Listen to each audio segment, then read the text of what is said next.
అరే నీకెందుకు తమ్మి పక్క గెలుస్తావు చూడు మనలతోటి మాట్లాడే చెప్తున్నా. అబ్బా మనం కష్టమేరా, ఎవ్వల్ని మందలిచ్చినా దాని పేరే చెప్తాన్రేమ్రా. ఇట్లా కాదురా బై, ఊర్లో అందరు మనకు తెలిసినోళ్ళే, ఎవరు ఎటు ఓటేస్తారో అందాజా లెక్కేస్తే కథం అని సర్పంచ్ ఓట్లకు తయారైతురట.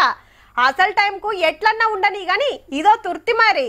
దేశంలో ఇప్పటికిప్పుడు ఓట్లొస్తే పక్క బీజేపీ గ్రూపే గెలుస్తుందటుల్లో. లోక్సభలో 543 సీట్లుంటే 324 సీట్లు కొడతారట. అదే ఇండియా గ్రూప్ 208 సీట్ల కాడనే ఆగితే కడమ పార్టీలా 11 మంది గెలుస్తారని India Today TV C Voter survey చెప్పిన ముచ్చట.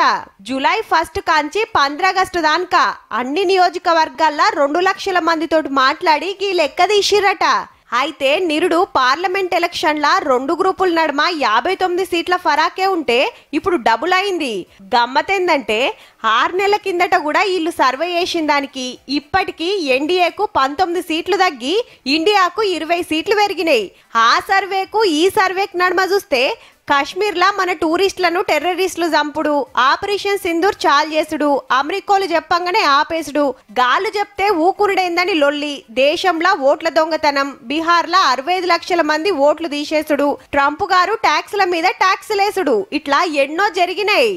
ఇవి చూసినాక పార్టీల మీద పాయిరం మారుతున్నట్టుంది. కానీ ఇంత పెద్ద దేశంలా 28 రాష్ట్రాల్లో 140 కోట్ల మందిలా ఉత్త 2 లక్షల మందినే అడిగి ఎవరికెన్ని సీట్లు అనేది గిట్లా డిసైడ్ చేసిండ్రబ్బా. పార్లమెంట్ ఎలక్షన్లకైతే ఇంకో 4 ఏండ్లున్నది. చూడాల మరి అప్పటి వరకు ఎట్లుంటదో.